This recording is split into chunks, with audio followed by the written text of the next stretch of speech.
তুমি মসলকের ইমাম হে ইলিয়াস কাদেরী, প্রচেষ্টা আজ সফল কাম ইলিয়াস কাদেরী। আলহামদুলিল্লাহি রাব্বিল আলামিন ওয়াসসালাতু ওয়াসসালামু আলা সাইয়্যিদিল মুরসালিন, আম্মা বা'দ, ফাআউযু বিল্লাহি মিনাশ শাইতানির রাজীম, বিসমিল্লাহির রহমানির রহিম। আসসালাতু ওয়াসসালামু আলাইকা ইয়া রাসূলাল্লাহ ওয়া আলা আলিকা ওয়া সাহবিকা ইয়া হাবিবাল্লাহ। আসসালাতু ওয়াসসালামু আলাইকা ইয়া নবিয়াল্লাহ ওয়া আলা আলিকা ওয়া সাহবিকা ইয়া নূরাল্লাহ। প্রিয় ইসলামী ভাইরা এবং মাদানী চ্যানেলের দর্শকবৃন্দ, মাদানী চ্যানেলের ধারাবাহিক অনুষ্ঠান আমির আহলে সুন্নাতের পরিচিতি অনুষ্ঠানে আপনাদেরকে স্বাগতম। আলহামদুলিল্লাহি আযজা ওয়া জাল, আমাদের এই অনুষ্ঠানে আমির আহলে সুন্নাত দামাত বারকাতুহুল আলিয়ার জীবনের বিভিন্ন দিক বয়ান করা হচ্ছে। আজকেও ইনশাআল্লাহ একটি বিষয়ে আমরা বয়ান শুনব, আর বিষয়টি হচ্ছে আমির আহলে সুন্নাত দামাত বারকাতুহুল আলিয়ার ইলমে দ্বীনের প্রতি আগ্রহ। কিভাবে তিনি ইলমে দ্বীন অর্জন করেছেন, আগ্রহ কিভাবে তেনার ইলমে দ্বীন অর্জন করার প্রতি এসেছে, এবং ইলমে দ্বীনের কি ফজিলত এবং ইলমে দ্বীন অর্জন করার কি কি পদ্ধতি রয়েছে সে সম্পর্কে ইনশাআল্লাহ আমরা মাদানী ফুল শুনব। আসুন ভালো ভালো নিয়ত সহকারে আমরা এই অনুষ্ঠানকে দেখার জন্য প্রস্তুতি নিই। মনে রাখবেন, ভালো নিয়ত না হলে কোনো আমলের সওয়াব পাওয়া যায় না। একটি রিওয়ায়াতে বর্ণিত আছে, ভালো নিয়ত মুসলমানকে জান্নাতে প্রবেশ করাবে। তাই আল্লাহ তাআলার সন্তুষ্টি এবং সওয়াব অর্জনের জন্য আমরা ভালো ভালো নিয়ত করে নিই। এই অনুষ্ঠানকে প্রথম থেকে শেষ পর্যন্ত দেখব ইনশাআল্লাহ আযজা ওয়া জাল। যা বয়ানের মাধ্যমে শিক্ষণীয় মাদানী ফুল দেওয়া হবে সেটার উপর আমরা আমল করার চেষ্টা করব। সাল্লু আলাল হাবিব সাল্লাল্লাহু তাআলা আলা মুহাম্মদ সাল্লাল্লাহু আলাইহি ওয়াসাল্লাম। দুরূদ শরীফের অসংখ্য ফজিলত এবং বরকত রয়েছে।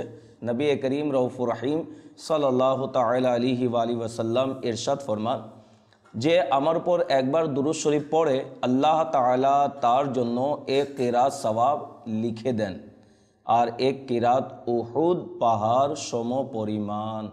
সাল্লু আলাল হাবিব সাল্লাল্লাহু তাআলা আলা মুহাম্মদ সাল্লাল্লাহু আলাইহি ওয়াসাল্লাম। তাজকিরায়ে সদরুশ শরিয়া পৃষ্ঠা 2-তে আমির আহলে সুন্নাত দামাত বারকাতুহুল আলিয়া ফরমান, দাওয়াতে ইসলামী প্রতিষ্ঠিত হওয়ার অনেক পূর্বে আমার ছোটবেলার ঘটনা, যখন আমরা বাবুল মদিনার ভিতরে আন্দর গুগলি ওল্ড টাউনে থাকতাম। মহল্লায় বাদামি মসজিদ ছিল। ইমাম সাহেব অনেক প্রিয় আলিম ছিলেন। প্রতিদিন এশার নামাজের পর 2-1টি মাসআলা বয়ান করতেন, যার কারণে অনেক কিছু জানা যেত।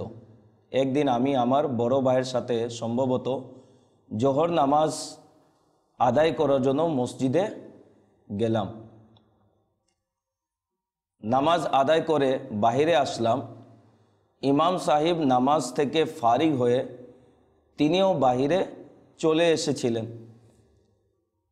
কেউ কোনো মাসআলা জিজ্ঞাসা করলে তিনি বাহারে শরীয়ত নিয়ে আসার জন্য বললেন।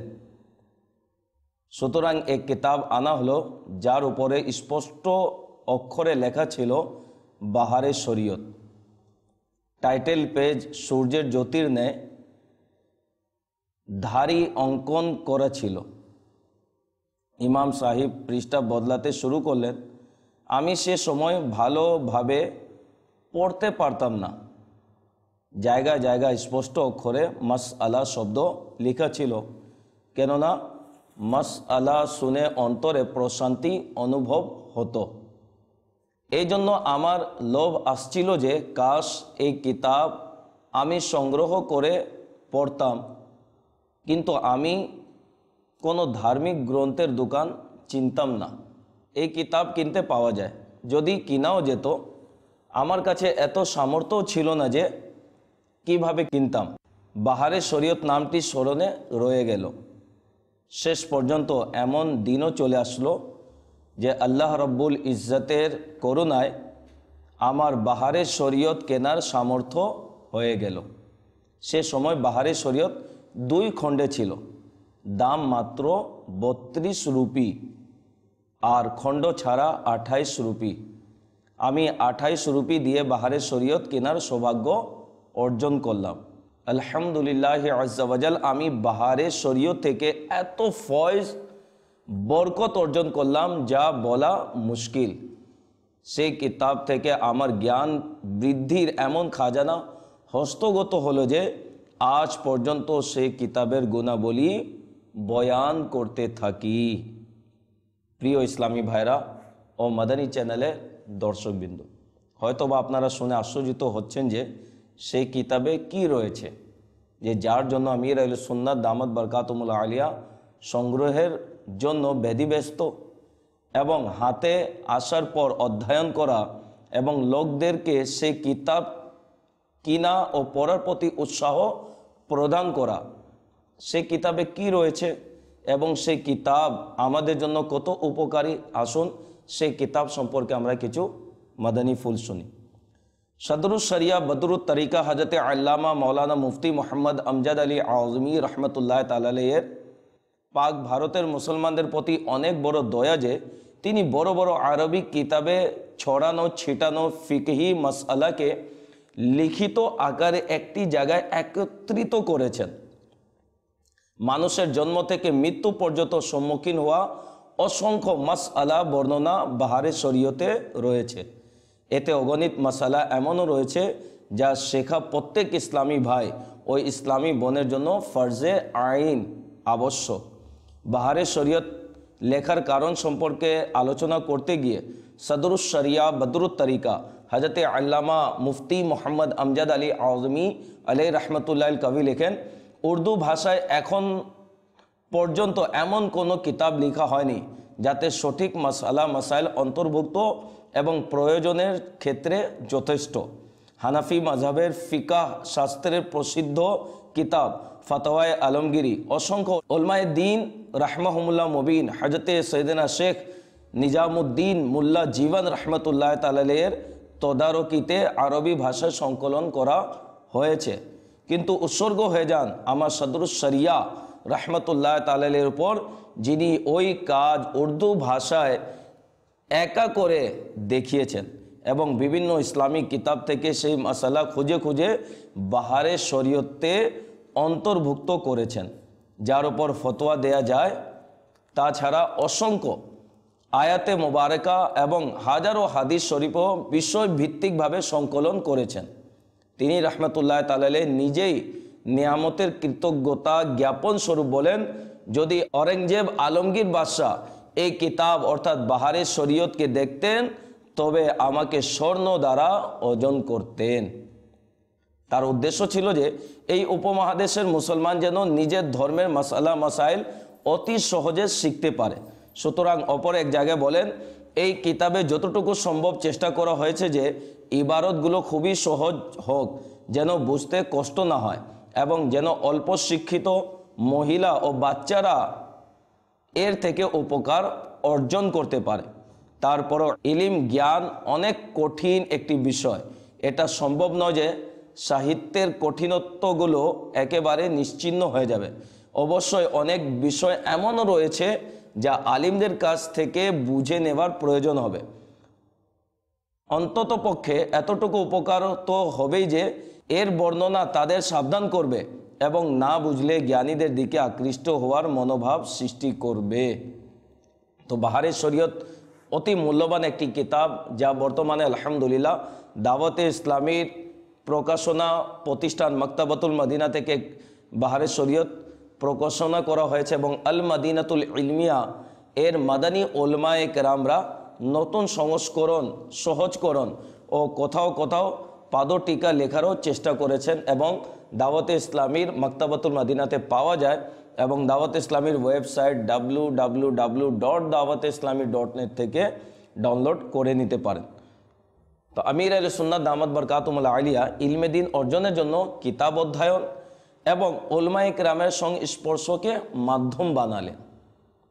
এর ধারাবাহিকতায় তিনি দামাত বরকাতুহুল আলিয়া সবচেয়ে বেশি যার থেকে ইলিম অর্জন করেছেন তিনি হচ্ছেন মুফতি আজম পাকিস্তান হজরত আল্লামা মৌলানা মুফতি ওয়াকারুদ্দিন কাদেরি রজভী দামাত বরকাতুহুল আলিয়া। তিনি 22 বছর পর্যন্ত মুফতি সাহেবের সংস্পর্শে ফয়েজ বরকত অর্জন করতে থাকেন।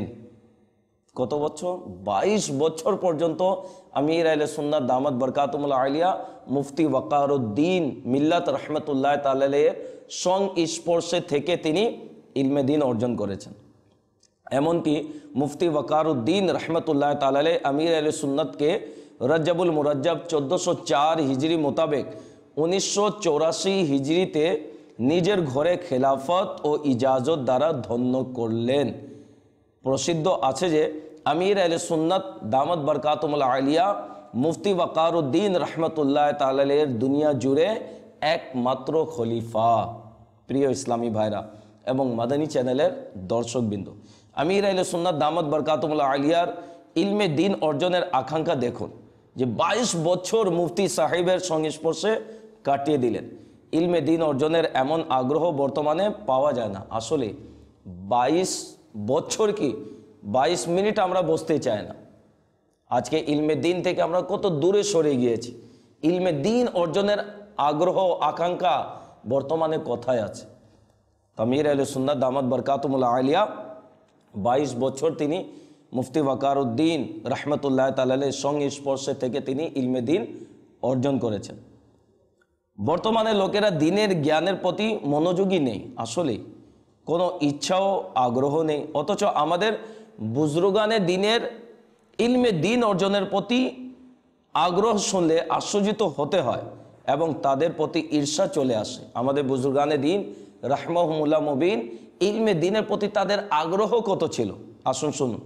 একদিন কোনো এক মজলিসে হাদিসে পাকে প্রসিদ্ধ কিতাব মুসলিম শরীফের প্রণেতা হজরতে সৈয়দনা ইমাম মুসলিম বিন হজ্জাজ তুশাইরি রহমতুল্লাহ তাআলা হতে কোনো এক হাদিস সম্পর্কে জিজ্ঞাসা করা হলো।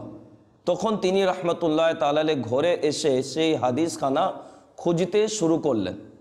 তাকে খেজুরের একটি ঝুড়ি পেশ করা হলো। হাদিস শরীফ খুঁজতে গিয়ে তিনি সেখান থেকে একটি একটি করে খেজুর উঠিয়ে খেতে লাগলেন। এমনকি হাদিস শরীফটি খুঁজে পেতে পেতে সমস্ত খেজুর শেষ হয়ে গেল।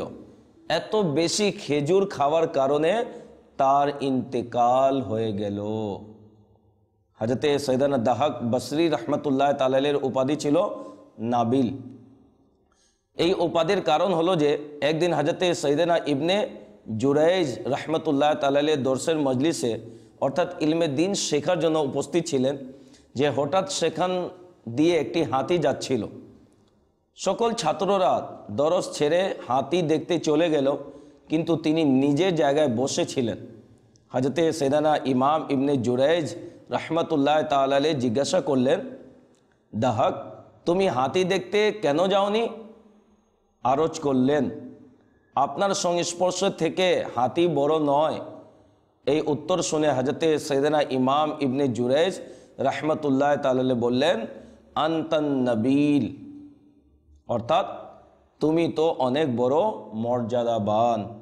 মুহাক্কিক আলাল ইতলাক হযরতে আল্লামা শেখ আব্দুল হক মুহাদ্দিস দেহলভী রহমতুল্লাহ তাআলা নিজের কিতাব অধ্যয়ন করার অবস্থার ব্যাপারে বলেন, অধ্যয়ন করা আমার দিন রাতের কর্ম ছিল।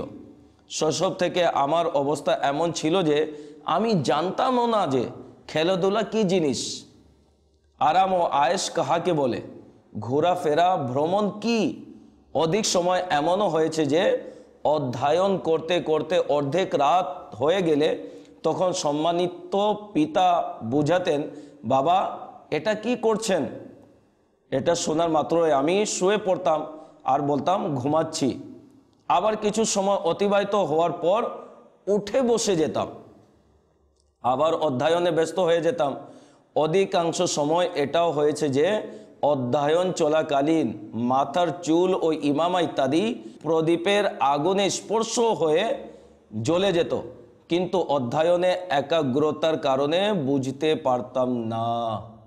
আলা হযরত রহমতুল্লাহ তাআলার অধ্যয়নের আগ্রহ ও স্মরণ শক্তি শৈশব থেকে এত প্রখর ছিল যে উস্তাদ থেকে কখনো 1/4 বেশি কিতাব পড়েননি, বরং 1/4 কিতাব উস্তাদ থেকে পড়ার পর বাকি অংশটা নিজে অধ্যয়ন করে মুখস্থ করে শুনিয়ে দিতেন।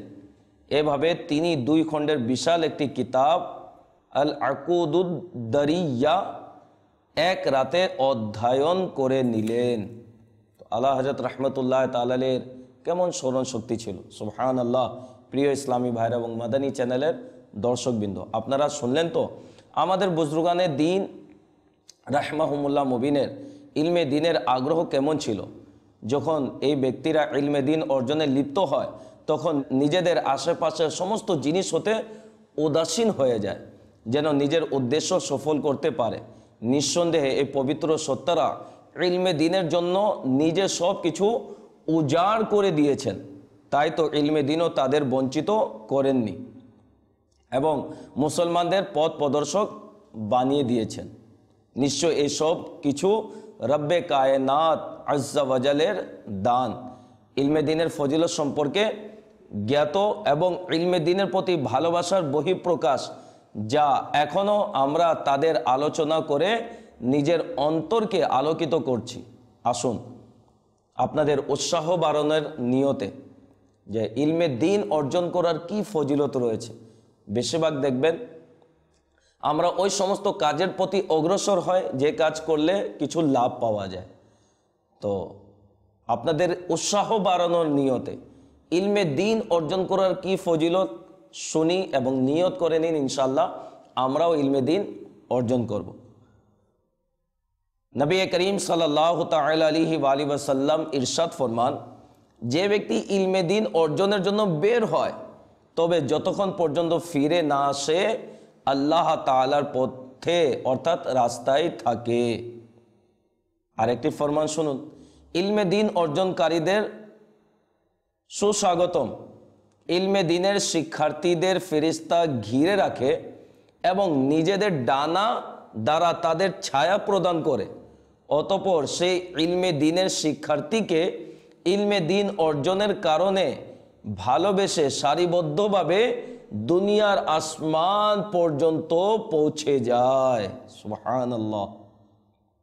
আরেকটি ফরমান শুনুন, আল্লাহ তাআলা কিয়ামতের দিন বান্দাদের উঠাবেন, অতঃপর উলমায়ে কেরামদের আলাদা করে ইরশাদ করবেন, হে উলমাদের দল, আমি তোমাদের সম্পর্কে জানি, এই জন্যই তো তোমাদেরকে আমার পক্ষ থেকে ইলম দান করেছি এবং তোমাদের এই জন্যই ইলম দেয়নি যে তোমাদেরকে আযাবে লিপ্ত করব। সুতরাং এখন যাও, কেননা আমি তোমাদের ক্ষমা করে দিয়েছি। সুবহানাল্লাহ। আমির আহলে সুন্নাত দামাত বরকাতুহুল আলিয়া কত সুন্দর বলেন, ना नामे में इबादत है ना पल्ले कुछ रियाजत है, ना नामे में इबादत है ना पल्ले में कुछ रियाजत है, इलाही मगफिरत फरमा हमारी अपनी रहमत से, आमीन बिजाहिन नबी गिल अमीन सल्लल्लाहु ताला अलैहि वसल्लम। सदरुस शरिया बदरुत तरीका हजरत अल्लामा मुफ्ती मोहम्मद अमजद अली आज़मी अलैहि रहमतुल्लाह कवि इल्मे दिनेर उपकारिता ও পরিণাম বর্ণনা করতে গিয়ে বলেন, ইলম এমন কোন জিনিস নয় যার ফজিলত এবং গুণাবলী বর্ণনা করার প্রয়োজন হবে। পুরো দুনিয়া জানে যে ইলম অনেক উত্তম একটি জিনিস, এটি অর্জন করা খুবই জরুরি। এটি সেই জিনিস যা অর্জনে মানুষের জীবন সফল এবং আনন্দময় হয়, আর এর দ্বারাই দুনিয়া ও আখিরাত শুধরে যায়। মনে রাখবেন, ইলম দ্বারা সেই উদ্দেশ্য যা কোরআন ও হাদিস থেকে অর্জিত হয়। এখানে যা ফজিলত বয়ান করা হচ্ছে সেটা হচ্ছে কোরআন এবং হাদিসের জ্ঞান সম্পর্কে, কেননা এটি সেই ইলম যা দুনিয়া ও আখিরাতকে সাজিয়ে দেয় এবং এই ইলমই মুক্তির উপায়, আর এরই কোরআন ও হাদিসে বর্ণনা এসেছে এবং এটি শিক্ষা অর্জনের প্রতি দৃষ্টি আকর্ষণ করা হয়েছে। ইলম আম্বিয়া ইকরামদের উত্তরাধিকার সূত্রে রেখে যাওয়া সম্পদ। ইলম আল্লাহ তাআলা নৈকট্য লাভের মাধ্যম। ইলম হিদায়াতের উৎস ইলমে দিন গুনাহ থেকে বাঁচার মাধ্যম, ইলমে দিন খোদা ভীতি জাগ্রত করার মহান পন্থা, ইলমে দিন দুনিয়া আখিরাতে সম্মান পাওয়ার মাধ্যম, ইলমে দিন মৃত অন্তরে প্রাণ, ইলমে দিন ইমান হিফাজতের নিরাপত্তা, ইলমে দিন আল্লাহ তাআলার সৃষ্টির ভালোবাসা পাওয়ার মাধ্যম। মোট কথা ইলমে দিন অসংখ্য গুণাবলীর সমষ্টি। এতে দিনও আছে, দুনিয়াও আছে, এতে আরামও আছে, প্রশান্তিও আছে, এতে স্বাদও আছে, আনন্দও আছে। সুতরাং বুদ্ধিমানের কাজ এটাই যে ইলমে দিন অর্জনে লিপ্ত হয়ে আখিরাতের মুক্তির পথ তৈরি করা। যদি আমাদেরও ইলমে দিন অর্জন করার উৎসাহ নসিব হয়ে যেত। আসুন, দাওয়াতে ইসলামী আমাদেরকে সেই উৎসাহ প্রদান করছে যে আমরা ইলমে দিন অর্জন করি। আর ইলমে দিন অর্জন করলে লাভ কি? লাভ এটা যে আমরা ইনশাআল্লাহ আজ্জা ওয়া জাল আল্লাহ তাআলার সন্তুষ্টি অর্জন করতে পারবো এবং দুনিয়া এবং আখিরাতে আমরা সফল কাম হতে পারবো ইনশাআল্লাহ আজ্জা ওয়া জাল। প্রিয় ইসলামী ভাইরা এবং মাদানী চ্যানেলের দর্শকবৃন্দ, সাধারণত কোনো মানুষের ভালো ও মন্দ হওয়াতে ঘরের পরিবেশের মূল ভূমিকা থাকে। যদি পরিবারের লোকজন বিশেষ করে পিতা মাতা মন্দ কাজে লিপ্ত থাকে তবে সন্তানের উপরেও এর মন্দ প্রভাব পরিলক্ষিত হবে। এবং যদি পিতামাতা নেককার, নামাজি, খোদাভীতি ও ইশকে মুস্তাফার চিরস্থায়ী সম্পদ এবং ইলমে দিনের নিয়ামত দ্বারা পরিপূর্ণ হয় তবে তাদের শিক্ষা দীক্ষা এবং গুণাবলীর ফয়েজ শুধু তাদের নিজের মধ্যে সীমাবদ্ধ নয়, বরং আল্লাহ তাআলার দয়া ও অনুগ্রহে বংশ পরম্পরায় পরবর্তিত হতে থাকবে। কেননা সন্তানের প্রথম মাদ্রাসাই হচ্ছে তার ঘর। তো সন্তানের প্রথম মাদ্রাসা হচ্ছে ঘর। তো আমির আহলে সুন্নাত দামাত বরকাতুহুল আলিয়ার অধ্যয়নের আগ্রহের অবস্থা এমন যে তিনি এত একাগ্রতার সাথে অধ্যয়ন করেন যে প্রায় দেখা গিয়েছে যে লাইব্রেরিতে ইসলামী ভাইদের মধ্যে কেউ কোনো মাসালা সমাধানের জন্য তার কাছে গিয়েছে, কিন্তু অধ্যয়নে এত ব্যস্ত থাকার কারণে সে ইসলামী ভাইয়ের আসার কোনো টের পেলেন না। আর কিছুক্ষণ পর হঠাৎ দৃষ্টি উঠিয়ে দেখলে তখন সে ইসলামী ভাই নিজের মাসআলা আরজ করতেন। প্রিয় ইসলামী ভাইরা ও মাদানী চ্যানেলের দর্শকবৃন্দ, ইলম অর্জনের মাধ্যমের মধ্যে একটি মাধ্যম হলো দ্বীনি কিতাব অধ্যয়ন করা, স্টাডি করা। কিন্তু শুধু পেজ উল্টানো বা পেজ পাল্টানো বা কিতাবের সারিবদ্ধ লাইনে নজর গেঁথে রাখার নাম অধ্যয়ন নয়। কিতাব অধ্যয়নেরও কিছু নিয়মাবলী রয়েছে যার উপর আমল করলে ইলমে দিন অর্জন করা সম্ভব। অনেকে কিতাবও কিনে, আলমারি পুরো লাইব্রেরি ভরা কিতাব, কিন্তু তার ভিতরে ইলমে দিন আসে না। কিতাবও খুলে কিন্তু ফর্মালিটি পূরণ করে, শুধু পেজটা বদলি করতে থাকে, পাল্টাতে থাকে, কিন্তু ইলম অর্জন হয় না। এর কারণ হচ্ছে যে অধ্যয়নের কিছু মাদানী ফুল রয়েছে। আমির আহলে সুন্নাত দামাত বরকাতুহুল আলিয়া অধ্যয়নের কিছু মাদানী ফুল তিনি বয়ান করেছেন। আসুন এই থেকে আমরা কিছু মাদানী ফুল শুনে নিই। এক নম্বর হচ্ছে অধ্যয়ন আল্লাহ আজ্জা ওয়া জালের সন্তুষ্টি এবং সওয়াব অর্জনের নিয়তে করুন। অধ্যয়ন শুরু করার পূর্বে হামদ ও সালাত পাঠ করার অভ্যাস করুন। হুজুর সাল্লাল্লাহু আলাইহি ওয়াসাল্লাম ইরশাদ করেন, কোন নেক কাজের পূর্বে আল্লাহ তাআলার হামদ আর আমার প্রতি দুরূদ পড়া হয় না, তাতে বরকত হয় না। না হলে কমপক্ষে বিসমিল্লাহ শরীফ পাঠ করে নিন। প্রত্যেক মহত্বপূর্ণ কাজ করার পূর্বে বিসমিল্লাহ পড়া উচিত। 3 নম্বর হচ্ছে কিবলার দিকে মুখ করে বসুন, কেননা এতে অসংখ্য বরকত রয়েছে। হযরতে সাইয়েদনা বুরহানুদ্দিন ইব্রাহিম জারনুজি রহমতুল্লাহ তাআলা বর্ণনা করেন, একদা 2 জন ছাত্র জ্ঞান অর্জনের উদ্দেশ্যে বিদেশে গমন করে। 2 বছর যাবৎ তারা উভয় একসাথে লেখাপড়া ব্যস্ত ছিল। লেখাপড়া শেষ করে যখন তারা দেশে ফিরে আসলো, তাদের একজন বিখ্যাত ফকি তথা আলিমে দিন ও মুফতি হয়ে আসলো, আর অপরজন কিছুই শিখতে পারল না। সে জ্ঞান অর্জনে সম্পূর্ণ ব্যর্থ হয়ে প্রত্যাবর্তন করলো। তখন ওই শহরের উলমায়ে কেরামগণ তাদের ব্যাপার নিয়ে গভীরভাবে চিন্তা ভাবনায় বসে গেলেন। তারা উভয়জনের জ্ঞান অর্জনের পদ্ধতি পাঠ আলোচনার পদ্ধতি এবং তাদের উঠা বসা ইত্যাদি সব কিছু সঠিক তথ্য সংগ্রহ করে তা নিয়ে নিখুঁতভাবে বিচার বিশ্লেষণ করে দেখলেন।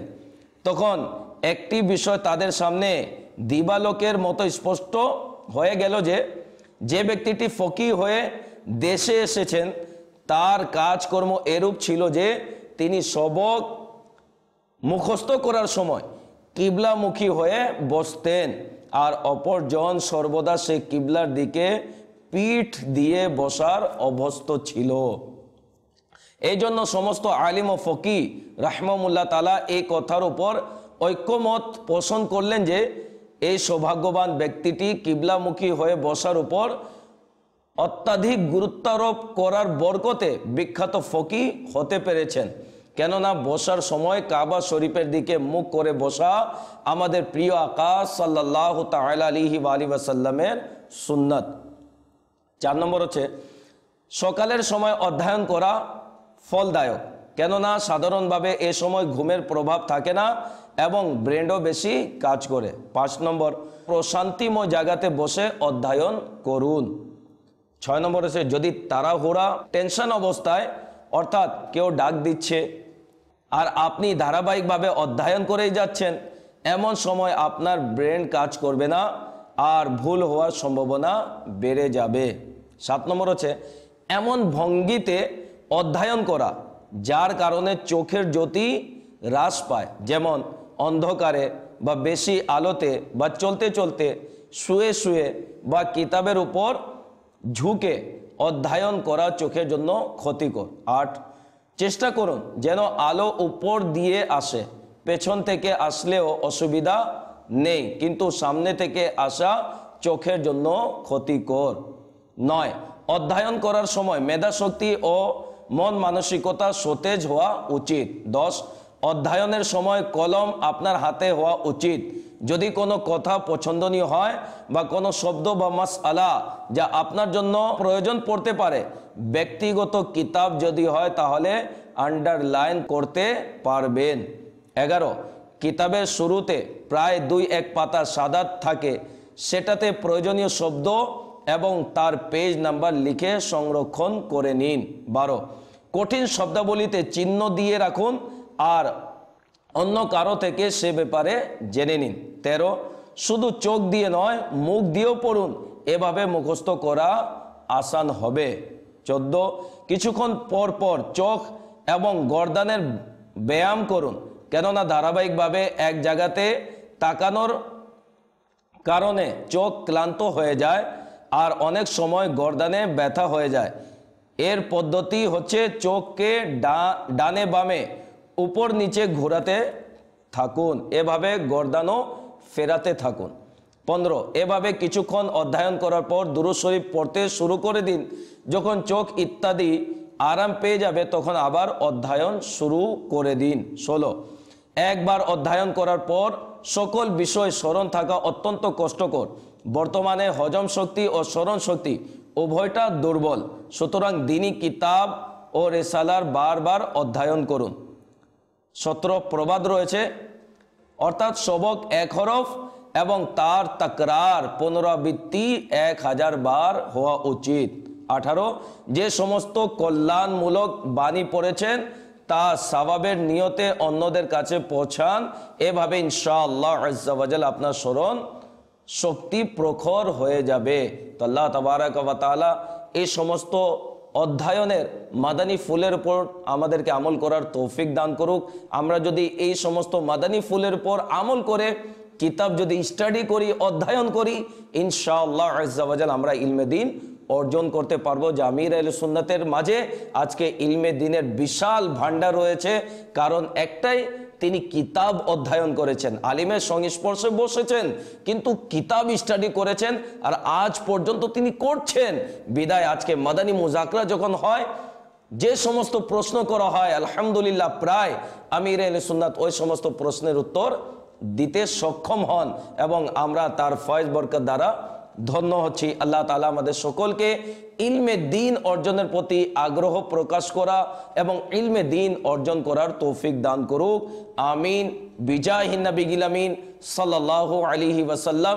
ইলমে দ্বীন অর্জন করার আরেকটি মাধ্যম হচ্ছে দাওয়াতে ইসলামীর মাদানী কাফলা। দাওয়াতে ইসলামীর মাদানী কাফলাতে সফর করলেও আলহামদুলিল্লাহ আযজা ওয়া জাল ইলমে দ্বীন অর্জন করা সম্ভব হবে। আল্লাহ তাআলা আমাদেরকে মাদানী কাফলাতে সফর করার তৌফিক দান করুক, আমিন। বিজাহিন নবিয়িল আমিন সাল্লাল্লাহু তাআলা আলাইহি ওয়া আলিহি ওয়াসাল্লাম।